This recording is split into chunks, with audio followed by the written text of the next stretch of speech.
आगम के अनुसार मैं बहुत बार बोल चुका हूँ। पूज्यवर जिनसेन स्वामी महाराज ने सबसे पहले यही बात की, सूर्य मंत्र देने का अधिकारी दिगंबर मुनि ही है।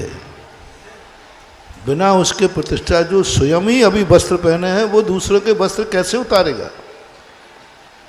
क्या गृहस्थ मुनि दीक्षा दे सकता है? स्वयं के वस्त्र के त्याग नहीं, वो वस्त्र कैसे उतार सकता है? किसी आगम का ऐसा कथन नहीं है। मुनि मुद्रा चाहिए हमारे लिए। तुम कहो बीच में महाराज नहीं थे तब तो भट्टारक लोग पिछी लेते थे और वो वस्त्र उतारते थे तो भी उनकी मुनि मुद्रा कहलाती थी। ये कहीं नहीं लिखा कि पंडित वस्त्र उतार करके और सूर्य मंत्र दे दे। दिगंबर मुनि मुद्रा होना चाहिए, नंगा नहीं। नंगा वस्त्र नहीं दे सकता। पंडित यदि वस्त्र उतार भी देगा पर्दे के अंदर तो भी वह मुनि मुद्रा नहीं बनेगी, नंगा बनेगा। और आगम में ऐसा कोई उल्लेख नहीं है। और जिन मंदिरों में, जिन मूर्तियों में वर्तमान में ठीक है अभाव उस समय था, भट्टारक देते थे। आज तो कसाय भाव है। दिगंबर मुनिराज मौजूद हैं फिर भी वो गृहस्थों से मूर्ति में सूर्य मंत्र लगा रहे हैं। वो देते ही नहीं, मंत्री नहीं। जिस मूर्ति में मुनिराजों ने सूर्य मंत्र नहीं दिया हो वो मूर्ति नहीं है, वो स्टेचू है। उसकी वंदना करना, पाषाण को पूजना है। पाषाण मूर्ता, एक पाषाण मूर्ता आती है।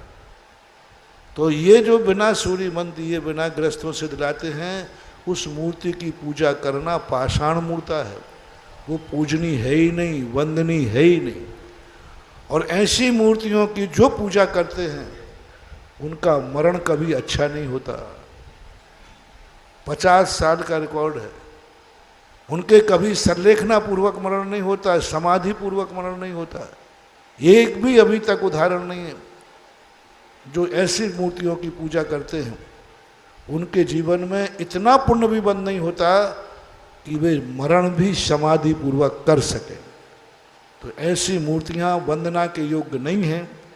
ऐसे कार्यक्रमों में आप शामिल होते हैं तो आप अपने जिंदगी भर के पुण्य का क्षय करते हैं। जो आपने इस मंदिर में पूजा करके कमाया, गुरुओं के आशीर्वाद से कमाया, और एक बार यदि ऐसे पंच कल्याणकों में, ऐसे मंदिरों में यदि आप जाते हैं और करते हैं तो आपका सारा पुण्य क्षय को प्राप्त हो जाता है।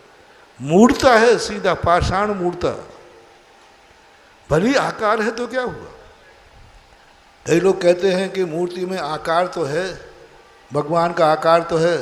तो आकार तो उस समय भी है जब मूर्ति बना करके शिल्पी तैयार करके रखता है। उस समय आकार है कि नहीं? उस समय मूर्ति जमीन पर रखी है। अशुद्ध वस्त्रों से लोग उसको छू रहे हैं, अशुद्ध वस्त्रों से छू रहे हैं। जमीन पर रखी है, मजदूर उस पर बैठे हुए हैं। मूर्ति का आकार तो है। अच्छा, मूर्ति जब बन रही है 80% बनने के बाद मूर्ति का आकार आ गया कि नहीं? बड़ी मूर्ति पर शिल्पी बैठ करके घिसाई करेगा कि नीचे से?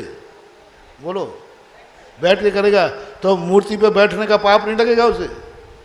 नहीं लगेगा, क्योंकि अभी वह प्रतिष्ठित। तो इसी प्रकार ये आकार भली हो लेकिन इस आकार में पूज्यता का स्थिति नहीं बनती है। ये आप लोगों को विचार करना चाहिए। ऐसे कार्यक्रमों में शामिल नहीं होना चाहिए और ना ही ऐसी मूर्तियां वंदना के योग्य हैं। बहुत सारी मूर्तियां ऐसी अतीत में थी राजस्थान में, हमने उनकी पुनः प्रतिष्ठा की, पुनः उनमें प्रतिष्ठा की, पुनः उनका, क्योंकि वो पुनः शब्द लगाओ मत, वो तो प्रतिष्ठित थी ही नहीं। प्रतिष्ठित थी ही नहीं तो पुनः का सवाल ही नहीं। प्रशस्ति नहीं लिखी गई, मूर्तियों को संस्कार दिया गया।